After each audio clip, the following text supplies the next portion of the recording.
గుడి ప్రత్యేకత గురించి చెప్పండి కొంచెం. ఇది మా మామగారు అయినటువంటి వేదుల సీతారామమ్మ గారికి స్వామివారు ఒంటి మీద పెట్టి స్వయంగా 11 రోజులు ఉండండి.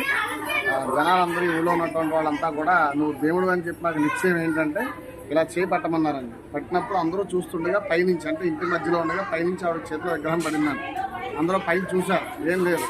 ఆ తర్వాత మళ్ళా స్వామివారే మా మామగారు ఇంట్లో ప్రవేశించి నేను బాల వెంకటేశ్వర స్వామి రూపంలో వచ్చాను కాబట్టి మీకు డబ్బు ఇవ్వడం కోసం కాదు, మోక్షాన్ని భక్తికి మార్గాన్ని చూపించడానికనంటే ఆ చందన విగ్రహం పడిందండి మా మామగారు చేతిలో స్వయంగా గాల్లోంచి పడింది, గాల్లో పైనుంచి పడిందండి. దాన్ని ప్రతిష్ఠ చేసి దానికి ఏంటంటే నిత్యగంకరాలు ఒక 60 ఏళ్ల బట్టి చేసుకున్నాం. మీ కుటుంబ సభ్యులు, మామగారు, తాతగారు, తర్వాత నాన్నగారు, తరతరాలుగా అది జరుగుతోంది. ప్రస్తుతానికి ఇది 3వ తరం నడుస్తోంది. ఈ ఆలయం కూడా మీరే నిర్మించారు. ఆలయం కూడా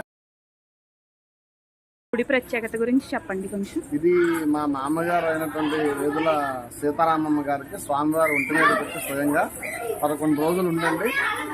జనాలందరూ ఊళ్ళో ఉన్నటువంటి వాళ్ళంతా కూడా నువ్వు దేవుడు అని చెప్పి నాకు నిశ్చయం ఏంటంటే ఇలా చేపట్టమన్నారండి. పట్టినప్పుడు అందరూ చూస్తుండగా పైనుంచి, అంటే ఇంటి మధ్యలో ఉండగా పైనుంచి ఆవిడ చేతిలో విగ్రహం పడిందండి. అందరూ పైకి చూశారు, ఏం లేదు.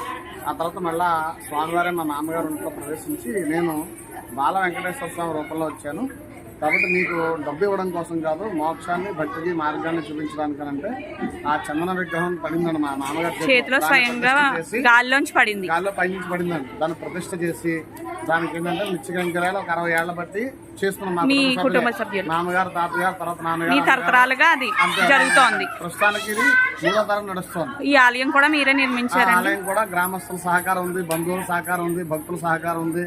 అందరి సహకారంతో ఆలయం నిర్మించాం. ఇది చిన్నగా, ఇది ఒక చిన్న సైజు కార్యక్రమాలు చేసుకోవడానికి మండపం, పైన భోజనాలు అవి పెట్టుకోవడానికి అలాగా. కానీ మాకు ఆ సందర్భంలో స్వామివారు చెప్పింది ఏంటంటే మీ మామగారి మీద స్వామివారు వచ్చి 11 రోజులు ఉండి చాలా విశేషాలు కూడా చెప్పారు కదా, ఎవరెవరు ఎలా జన్మ వచ్చింది, ఎవరెవరు కుటుంబ సభ్యులు గొడవలు ఏంటి, ఏం చేశారు, తగువులు ఎలా వచ్చాయి, లేదా చాలా ప్రశ్నించారండి. ఎక్కడెక్కడ వాళ్ళనో తీసుకొచ్చి అన్నింటికీ సమాధానం చెప్పారు.